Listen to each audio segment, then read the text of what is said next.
What's up, queens? Welcome to the Female Dating Strategy Podcast, the meanest female-only podcast on the internet. I'm Ro. And I'm Savannah. And we are back with Attached Part 2. We are getting attached, or maybe not attached again.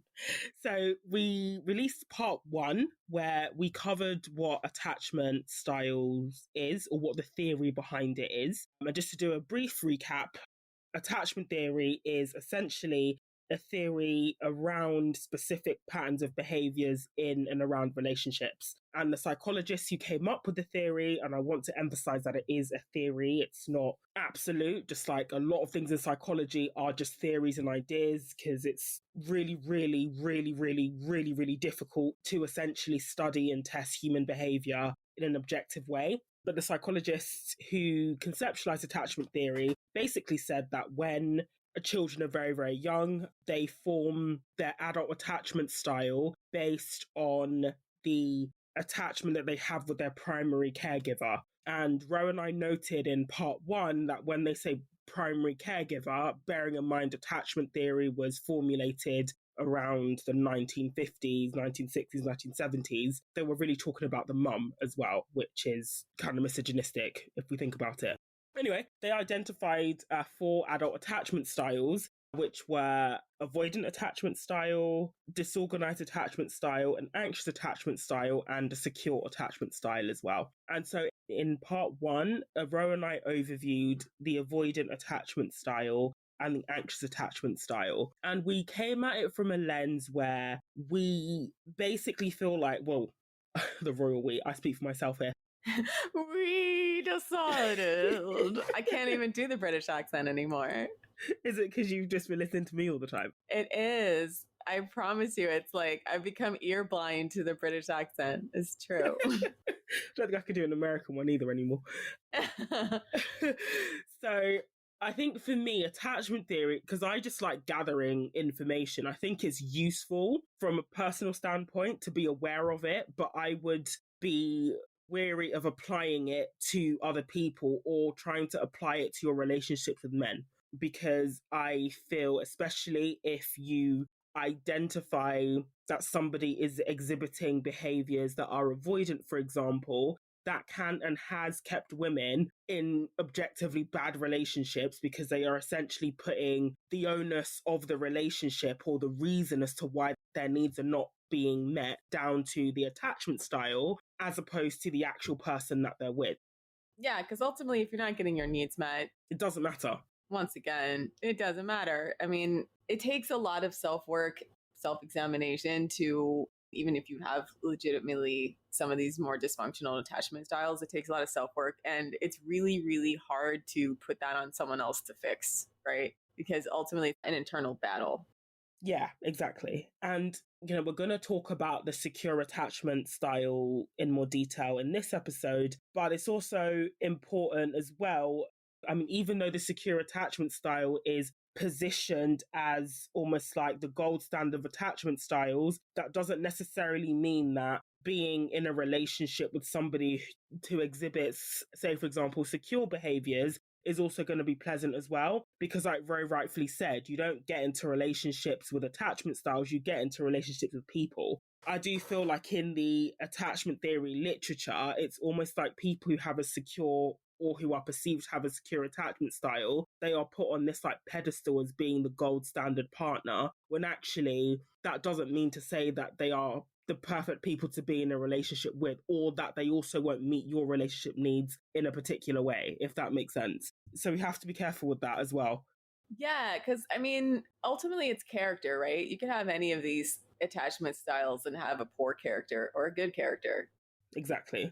So we're going to cover the final 2 in the 4 today, and we're also going to share our final thoughts on attachment theory and also where it sits within the FDS repository, so to speak. So the third, I guess, dysfunctional attachment style is the disorganized attachment style. And actually, I think the term is quite fitting for disorganized attachment style because the symptoms, so to speak, are basically a hybrid of the anxious and avoidant attachment styles. And this one is, and that's essentially what makes it difficult for psychologists or clinical psychologists to actually identify this particular attachment style and actually treat it as well, which also makes you question if it can really objectively exist, if it can't be objectively diagnosed, so to speak.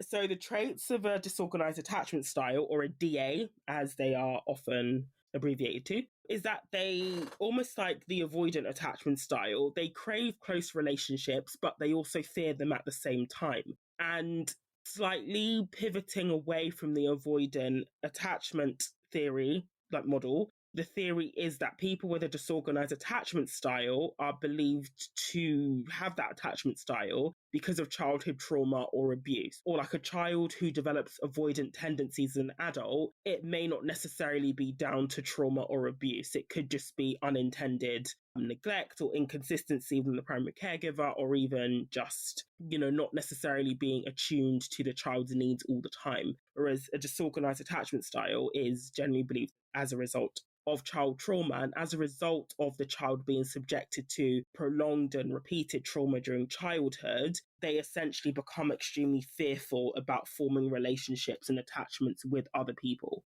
So just like any other child or infant, they rely on their caregivers. But when a child recognizes that their primary caregiver is a source of, fear for them, this creates a massive problem with their internal working model, because children, or infants especially, they should be able to feel like their parent is a safe and secure base, a person that they can go to without feeling any fear. And this is again where I have issues with attachment theory, is that it places a lot of emphasis on the primary caregiver / the woman, because even in today's world, it's still women doing majority of the childcare. So not much has moved on in that arena, but it's also very possible for a child to have, multiple primary caregivers, such as a worker at daycare, or their grandparents, or their aunts and uncles, or their cousins, or other people looking after the child. So this fixation on it just, being a singular primary caregiver, i.e. the mother, is a pretty outdated model as well. And it's a key criticism of the attachment theory model in general,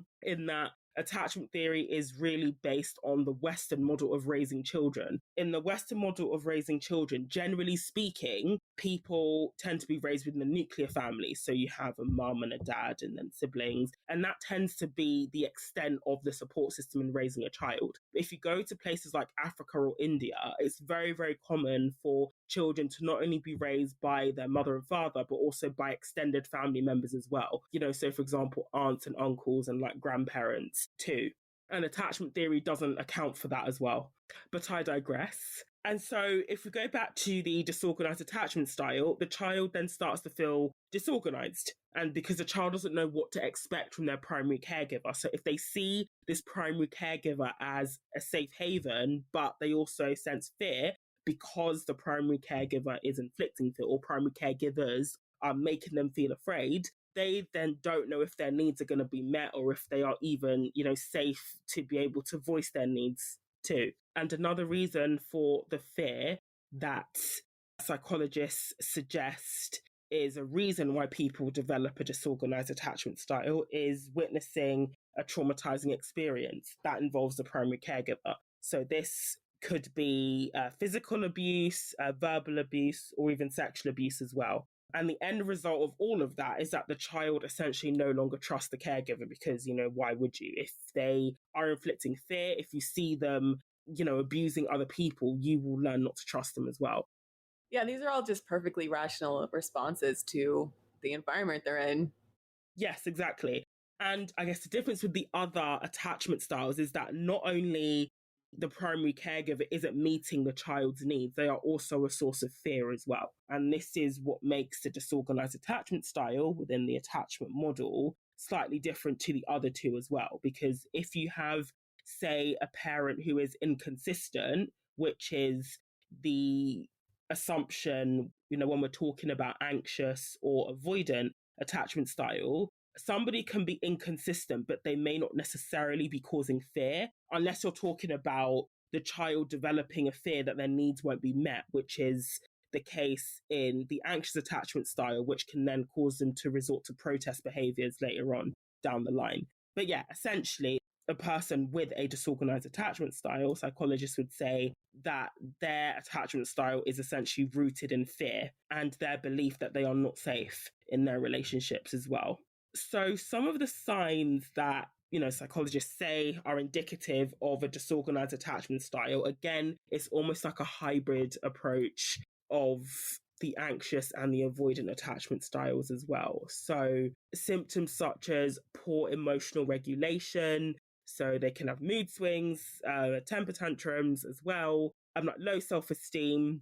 They can be quite dichotomous in that they can either seek extreme closeness with somebody or extreme distance, and they don't really have almost like a middle ground. They fear abandonment, but they also fear intimacy, which sort of mirrors the traits of somebody who is avoidant as well. And they struggle to trust people because, again, if they've been either subjected to or witnessed or both abuse in their childhood, it's understandable why they would struggle to trust the people around them, because trusting people could mean getting hurt as well.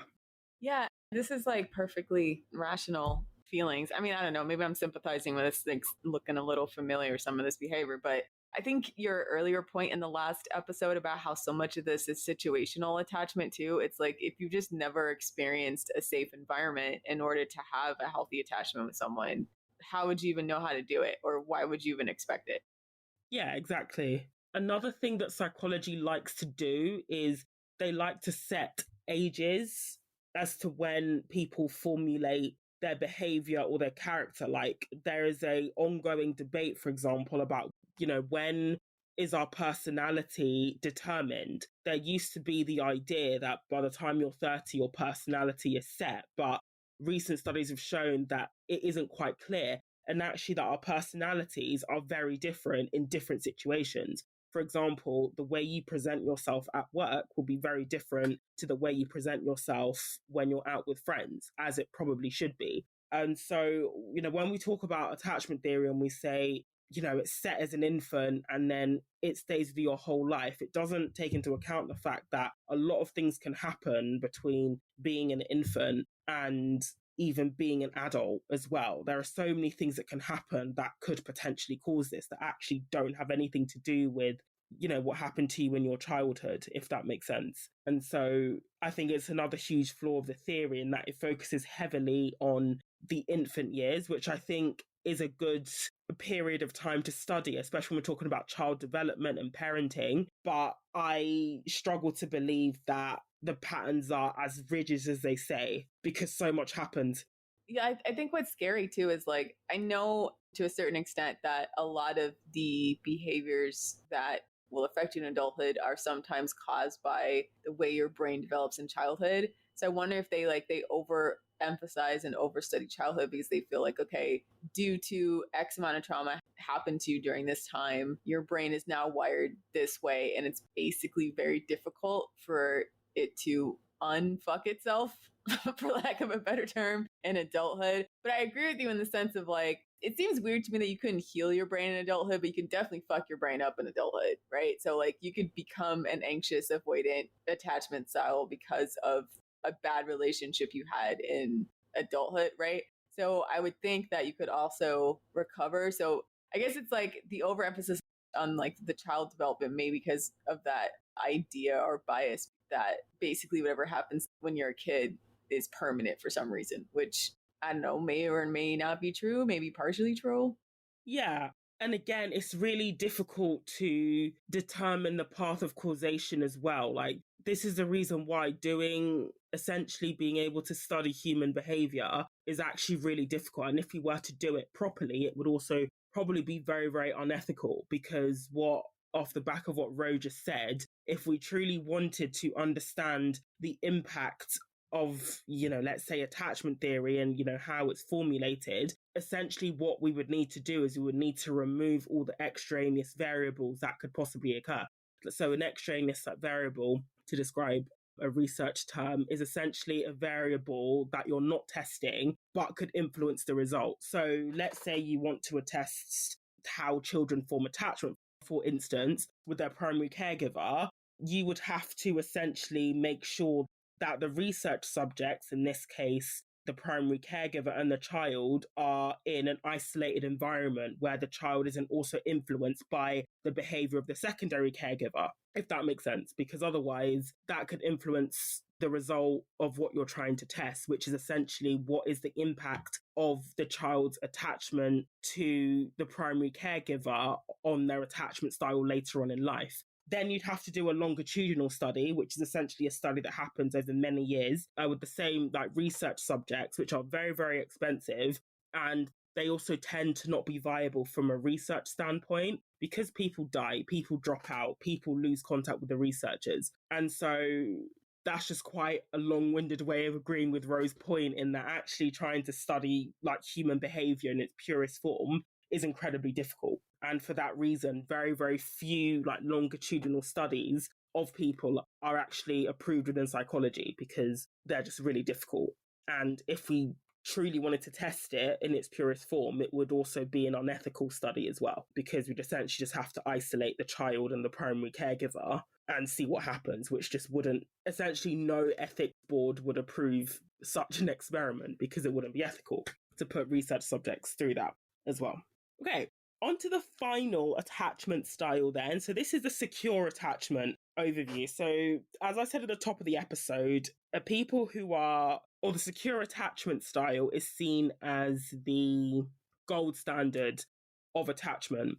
And it basically does what it says on the tin. Essentially, attachment theory posits that adults have a secure attachment style because when they were a child, they felt confident that their primary caregiver will meet their needs. And so in childhood, the child feels that they have a secure base from which they can explore the world, but they also know they can rely on this secure base if they need to.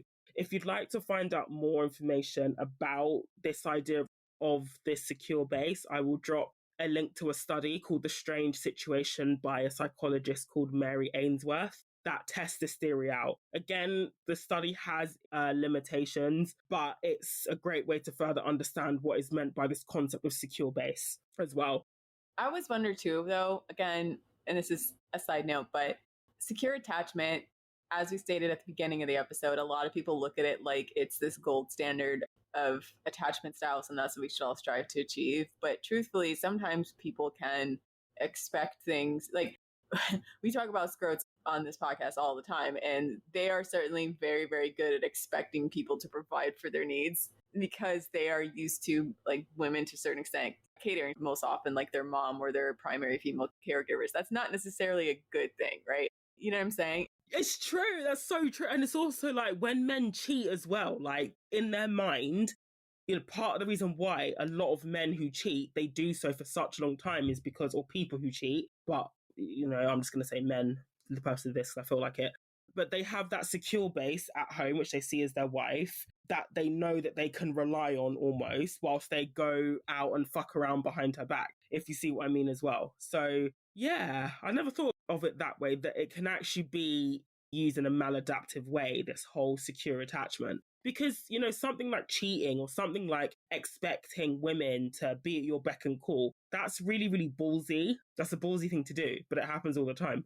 Yeah, you really got to believe the universe is going to rise up to meet you when you make demands. Yeah. And you really have to believe that there is a woman that will put up with that and that will do it. And I guess men are somewhat validated in that there are a lot of women who will, you know, do all that and put up with it. So yeah, that's a really good point. And so I guess other attributes of that contribute to a child developing a secure attachment style is the caregivers they are able to strike the right balance between allowing the child to explore and giving them support as well. And they're also attuned to their child's needs and can meet them consistently. Another criticism I have of this is that I'm not trying to make excuses for like bad parenting. And I'm not talking about parents who are just basically shit parents, but I feel like the only way, or like the way the model positions a secure attachment style, is that the parent has to be perfect all the time. Like they have to be attuned to their child's needs. They have to be able to meet them all the time. And, you know, whilst I do believe parents should strive to meet their child's needs as and when, but it's not an easy job and parents aren't going to get it right all the time.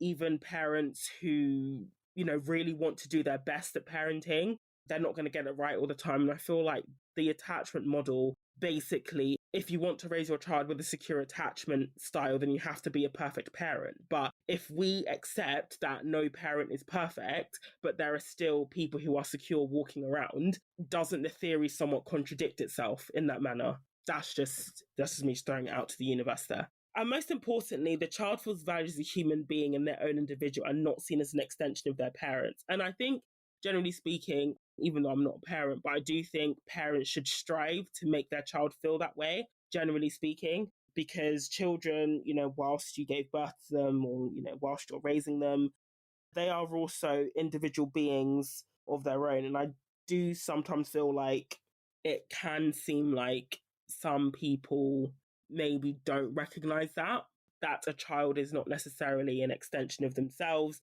They may not make the same decisions as them, and they are their own individual being as well. And so these are the supposed signs that somebody has a secure attachment style. Again, the theory suggests that people who are secure have a low tolerance for dysfunctionality in relationships. So I know in the book Attached, the authors make the case, or they include case studies where somebody who had a secure attachment style was dating and a person who was avoidant, and they quickly just ended the relationship because they're not there to play games. They're not here to chase people. They don't really engage in the entire, I'm hot today, cold tomorrow sort of thing. They find it easy to open up and be intimate with people, especially if they are pursuing a relationship or seek to pursue a relationship or a friendship with that person. They are comfortable being alone and exploring the world. Because I do think that in today's society, especially as women, but more broadly, there is still this huge stigma about being single. And it's like being single, it doesn't have to be the same as being lonely as well. So people with a secure attachment style, they say that they are comfortable being single. And even in a relationship, they don't become enmeshed with their partners. Like, have you ever met those couples, Ro, where they just become a 2-for-1 deal when they get married? So they have the same friendship circles. If one person doesn't go out, the other person doesn't go out either. If one person goes out, the other person, or if like one person stays at home, they both stay at home. And that can be quite common, at least from what I've seen in relationships, that sort of enmeshment. And they then have like exactly the same friends. And I don't know. I would find that suffocating personally. Yeah, I mean, I know we've been criticized for being like avoidantly attached because of previous episodes we've done on this. We're like, I think me and you are on the same page where we just don't need as much like constant contact. But for people for whom that is like level enmeshment, like feels natural to them, I wouldn't say that they're insecurely attached, meaning like they have to do all these things together. That just seems to be like a natural comfort level with their partner. You know what I'm saying? Yeah. I just always just think, even in a relationship, it's just good to have your own breathing space. I agreed. No arguments for me over here. I mean, I'm trying to play devil's advocate for the people who I know are going to criticize us for this because they're like, well, I spend every day with my boyfriend. Like, I'm not anxiously attached. It's just like, a natural extension of our love for each other, etc. Or they're just naturally friends, or they just develop the same friend group. What's also very common, like an introvert extrovert couple. So like sometimes the introvert person needs the extrovert person to cultivate like their social life. So I look at that as like symbiotic, right? So like the introvert person just kind of gets dragged along with the extrovert person's overall social engineering. I don't think it's like indicative of anything dysfunctional. No, they're playing to different strengths. Yeah, exactly. They have different strengths. Yeah, definitely. So people are secure, they can communicate their needs effectively. Again, this may not necessarily be a good thing as well, something to watch out for, because communicating your needs effectively can also involve the person resorting to manipulation to get their needs met, because that's an effective tactic, right? Exactly. There's just certain people, they come from enough privilege in whatever life they have. They're just very comfortable making demands on others. I wouldn't necessarily call them like narcissistic. If you're a narcissistic person, you can definitely come across like securely attached, and like it's making people who are less securely attached feel bad, or like they're not as good at articulating their needs. But it's like, well, they've never had an environment where that was even an option, right? So like even having the environment where it's an option to be able to like articulate what you need and what you want is a privilege that just not everybody has. And some people have a lot of it because they are coddled a lot. Exactly. They tend to have a positive view of themselves and their childhood, which again, I would also like to question because I think attachment styles, if they exist, they can be very fluid. So it's possible for somebody who may not have had a great childhood to go on to develop a secure attachment style and be secure in relationships as well. I don't necessarily think that somebody having a negative view of their childhood, especially if it was objectively terrible, it means that they're not securely attached or that they don't have these traits. They also tend to handle breakups and difficult life events well, and they have good mental and emotional resilience.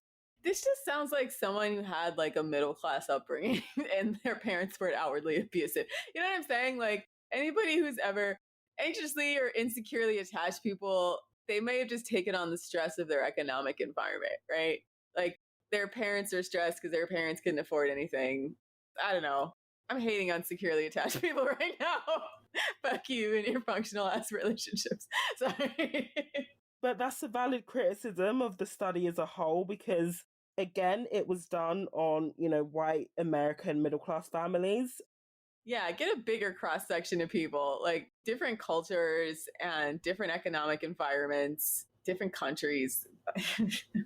But yeah, I mean, that's just a general drawback of the whole theory is that it's very much rooted in the Western way of raising children. And even midwives in the UK, they sometimes say, or at least when my sister was pregnant, they said to her that the Western model of raising children might not be the most effective way of raising children, and that other cultures, they might have a better idea of how to raise children.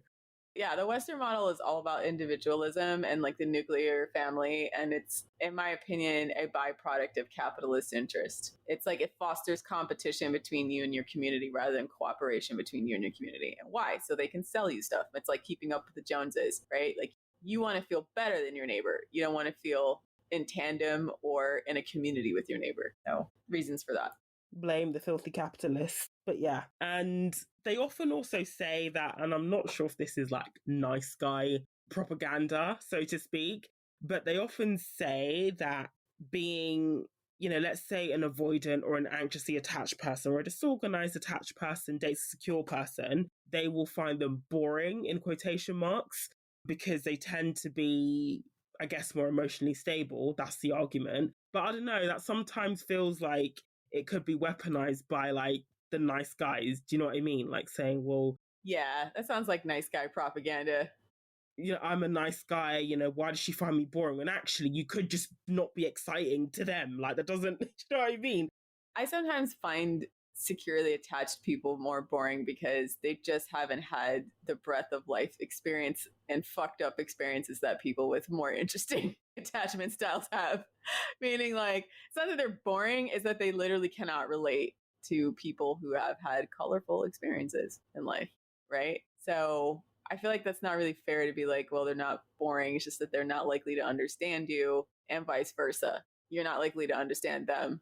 And they could just actually be boring to you. Like, there's this whole idea that secure partners are the reason why somebody might not want to date a secure person has got nothing to do with their attachment style, and maybe they're just not compatible as people, or maybe they don't have, their goals and values don't align. Doesn't necessarily mean that they're boring, like, so to speak. And I feel like the term boring in this context, it means that the partner wants drama, but the secure person isn't giving it, if that makes sense. So the secure person is sort of let off the hook when actually people might find you boring for reasons that have got nothing to do with your attachment style. Yeah, that's could be twisted to be like, nice guy propaganda.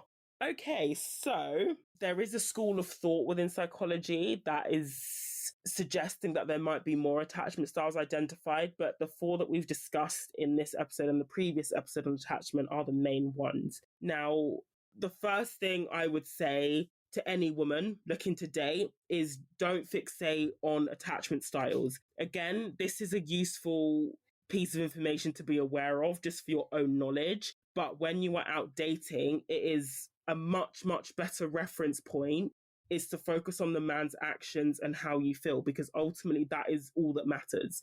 Like, as we've said, people with a secure attachment style are also capable of treating you badly in relationships. It doesn't necessarily have a bearing on, whether they're a good partner or whether that you are compatible. as well, because I also feel like the influences of patriarchy, for example, are not stated at all within the theory when we know that is huge. If we look at things like anxious attachment style, for example, patriarchy makes women or encourages women to behave in a way that is anxiously attached.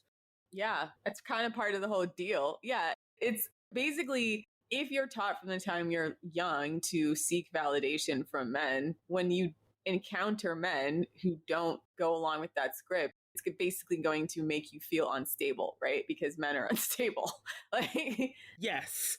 And then you double down trying to prove your worth to men. And we see this all the time. You know, women compromising on their boundaries, you know, just to please men because they've internalized the message that, you know, if a man doesn't find them attractive or useful, you know, then they don't have any worth at all. And so attachment theory also, it doesn't acknowledge the dynamics and just the sheer differences in the way that men and women are raised, even by their own parents. Anybody who has, or any woman who has a male sibling can attest to the fact that, or at least I might be speaking for myself here, but I don't know of any woman with a male sibling who can say that they were raised the same way as their male sibling. Yeah, no. Side note, even if your parents attempt to, society doesn't. So it becomes very clear very quickly that your trajectory and your brother's trajectory are going to be very different in life. Yes, exactly. Then we have, don't try to armchair diagnose people with a certain attachment type. This is a complete waste of your time. And as we've said, that it might not even be accurate as well. So the only thing you can really go off is their actual actions. Because again, as I've mentioned before, especially women who identify as anxiously attached, they become very attached to their own diagnosis. So they try and diagnose the men that they're with. Usually they're diagnosed as avoidance. And that can keep them in the trap of the relationship because, as I said at the top of the episode, as opposed to looking at the behaviors the man is exhibiting and thinking, actually, he doesn't meet my needs, they start saying, oh, he's just an avoidant. I don't know what to do. Like, help me manage his avoidant behavior. When actually they should be saying, these behaviors are not making me feel safe in this relationship. I don't like this relationship, so I'm opting out as well. Peace out. Yeah. And also, that's just unpaid emotional labor. Like, it's just like when women, you know, sit around trying to decipher a man's behavior. Like, one of the most poignant FDS posts that I read, one of the first ones that I read, was where the poster said, if you have to Google the man's behavior, you've basically already lost. Like, it's a lost cause. Right. Honestly, facts. If you ever get to the point where you have to Google, like, what is going on with this person because they're not communicating with you or it's just making you feel uncomfortable, it's probably already done. It's over. It's a lost cause. Yeah. Anything other than like a head injury or some kind of like illness symptoms, maybe, is the only thing I would Google about your man. But even if it's a head injury or like illness symptoms, he can Google that himself. What if his fingers are literally chopped off due to an unforeseen motorcycle accident? Well, then I'll just be part of the male statistics who leave their partners when they're sick. What if he's blind and has no fingers? Then what? Then you gotta go. Trying to think of. Should I leave him? Should I leave? Yeah, I mean, if you want to, we're never going to tell you no. You can leave for whatever reason. That's the only thing I'll be Googling. Joking. Much, it depends. Yeah, actually, don't even Google that. You know you don't want to be there. Just go. Staring across the aisle of your eyeballness, fingerless man. If I leave this man now, will I be on the hook? Will I be on the hook for his medical bills? You need to get the legal advice straight. That's what you should be Googling. There we go. That's why you Google it. And my final point as well is directed more, because as I've said, even though I said you shouldn't armchair diagnose people, but I personally believe that society encourages women to behave in an anxiously attached way. So by chasing men who are unavailable. And if you've noticed this pattern in your relationships as well, it would be worth considering, you know, what it is that the outcome that you expect from chasing men who are emotionally unavailable, or men who don't treat you as you deserve to be treated as well. You don't necessarily have to do this in therapy. Like, I definitely feel therapy is an overstated solution to a lot of emotional problems. It just takes some self-awareness and actually being alone and getting to a point where you can compare a man's contribution to your life as a solo woman. As I've said before, a mistake that a lot of women tend to make in relationships is that they will compare their current relationship to a previous relationship. And if we accept that the bar for men is literally in hell, you're starting from a very, very low bar to begin with. So this is what I would say, is that, have some introspection as well. But as I've also said in the previous episode too, like, if you feel anxious or unsafe in a relationship or in response to objectively bad treatment, that doesn't mean that you have a disordered attachment style. That is a valid response to not getting your needs met, by somebody who is supposed to be meeting your emotional needs, like a partner in a relationship should be able to do. And this has been my gripe with pretty much all of pop psychology, is like, I feel like women will read all this stuff and then diagnose themselves. And every time they hear some new type of psychology jargon, they'll see how it fits in their life. And meanwhile, men are doing none of this shit, right? They're just kind of getting to exist to a certain extent. And I'm not saying, like, I don't mean men as in every single man that's ever existed, but like men as a group, right? When you look at like psychology books, when you look at relationship books, overwhelmingly they're purchased by women. So a lot of times when I hear all of this stuff about, like, if you start to Google, like, am I anxiously attached, and you've never felt that before, it could just be the douchebag you're with. Like, instead of adopting it as an unfixable personality trait that's inherent to you, putting yourself in a place or away from this person such that, like, you can be in a healthy relationship that's not being triggered to be anxious because, the guy you're with is a douchebag, right? Does that make sense? Yeah, so I think in terms of where attachment theory sits in the FDS repository, I would say it's good for information only, but I wouldn't pay much attention to it. I think human behavior is way more nuanced than the theory sets out. And ultimately, as we say with FDS, the way to make your dating life easy and stress-free is to look at the empirical evidence in the form of the man's behavior, because that is actually objective. The way he's behaving is an objective measure of his behavior, not some, random attachment theory from the 1970s that may or may not be applicable to it. Got it. And that's on that. And that's on that. Check us out on the website, thefemaledatingsstrategy.com. If you are still on the dumpster fire, that is Twitter/X. I'm not really on there much anymore, but... Oh my God, I don't blame you. We're at fem.strat. Check us out on Patreon, patreon.com/female dating strategy, and Instagram @_the female dating strategy. Thanks for listening, queens. And all you scrotes out there, we don't care what your attachment style is. Just sort yourselves out. Honestly, figure it out. And die mad. Die mad. See y'all next week.